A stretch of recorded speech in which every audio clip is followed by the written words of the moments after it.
What's up, gamers? You have TigerChainsaw.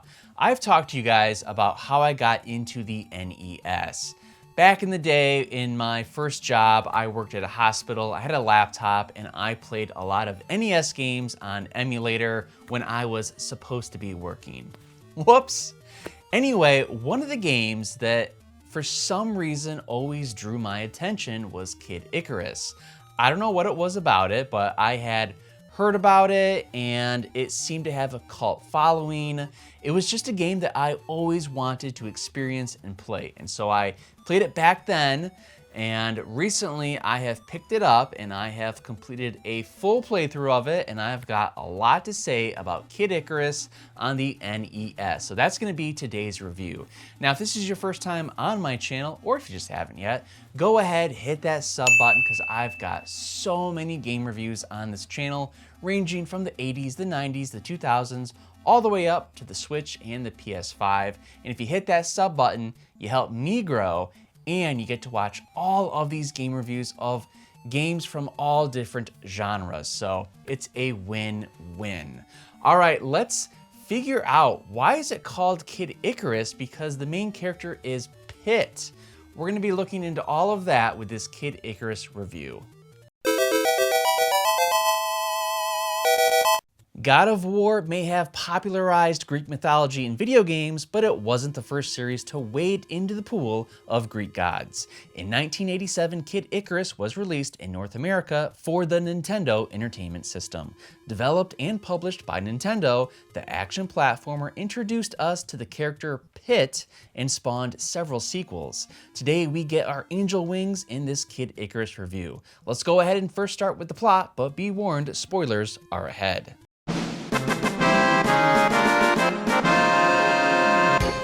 The game and series is called Kid Icarus, but why that name is included, I have no idea, because I have no idea who Kid Icarus is. There's no mention of this person, and frankly, I'm confused. So if any of you gamers would like to educate me on why it's called Kid Icarus, please do so in the comments, because honestly, I have no idea.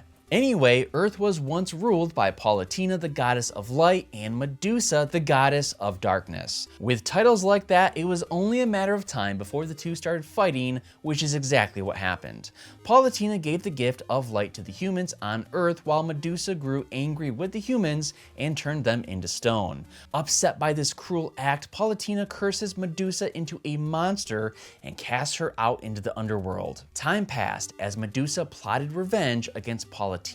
The goddess of darkness raised an army of monsters in the underworld and unleashed them upon Earth and the Sky Palace, where Palutena lives. Now these monsters steal 3 treasures from Palutena: a mirror shield, light arrows, and the wings of Pegasus. With her treasures stolen, Palutena's powers grow weak, and she's imprisoned by Medusa in the Sky Palace.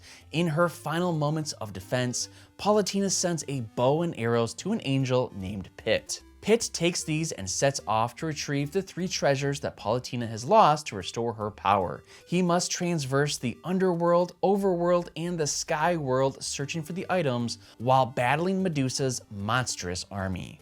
Once these items are found, Pit faces Medusa in a showdown to free Palutena from her prison. With her rescue complete, Palutena transforms Pit into a full angel.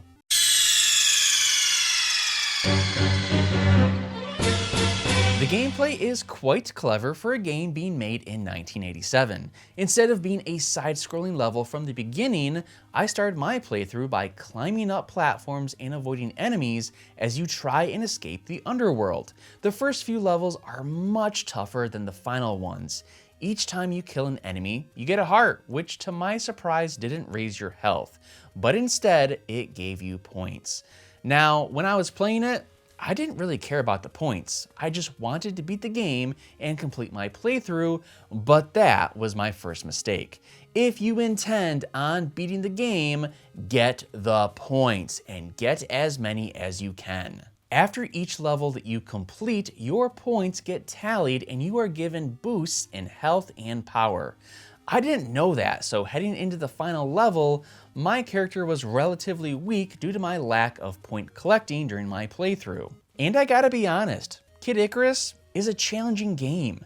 Enemies come at you from every spot on the screen, hordes repeat, and it takes more than one arrow to kill them. Each level is filled with little stone statues of Palutena's soldiers, and once again, I did a blind playthrough, and I didn't do any research, so I didn't know that you could free them with a hammer.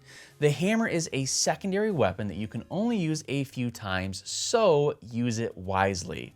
The reason you want to free Palutena's soldiers from their stone imprisonment is that they help you battle the bosses when the stage is done. Whoops!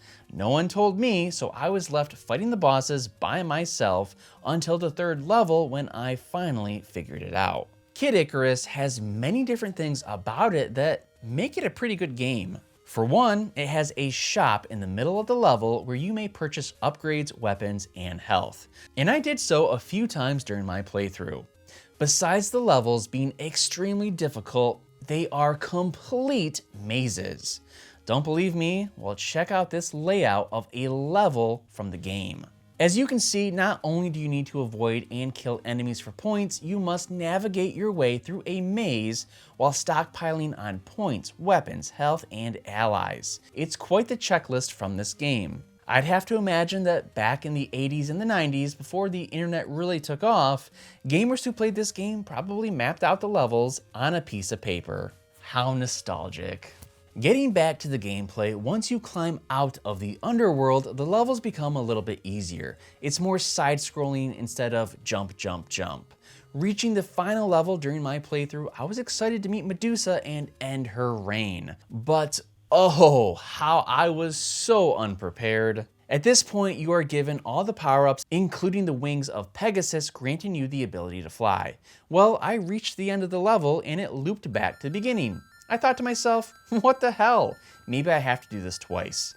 I know a lot of Nintendo games back in the day were kind of quirky about that stuff. Well, once again, I got to the end and it looped again. I was pissed this time, so I did look up what the heck was going on.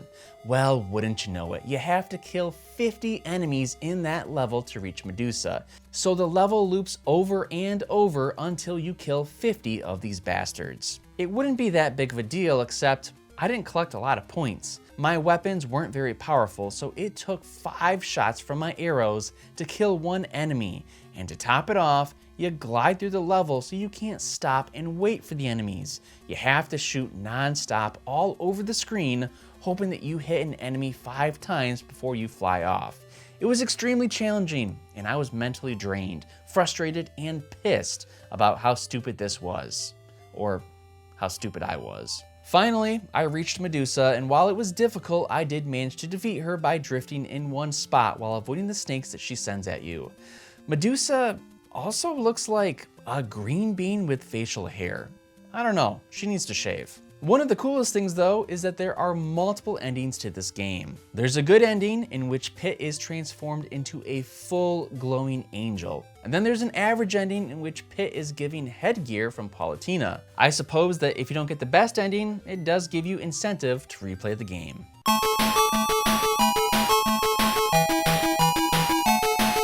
Kid Icarus had a lot of cool concepts to a game from that era. It was very difficult, but if I had played it correctly, then the game would have been a little bit easier.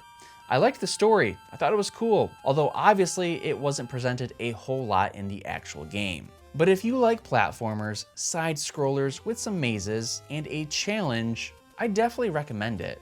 If not, move along, but Kid Icarus scores a 7.1 out of 10. A lot of the elements of the gameplay mesh together well to make a pretty good game for your NES library.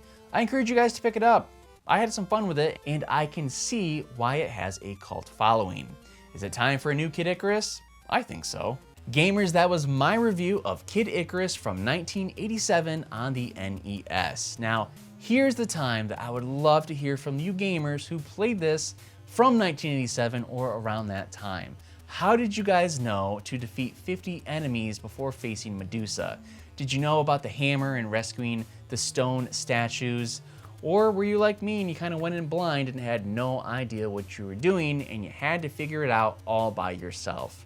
Fortunately, I have the internet now, and so I did look up a few things when I couldn't figure out what to do.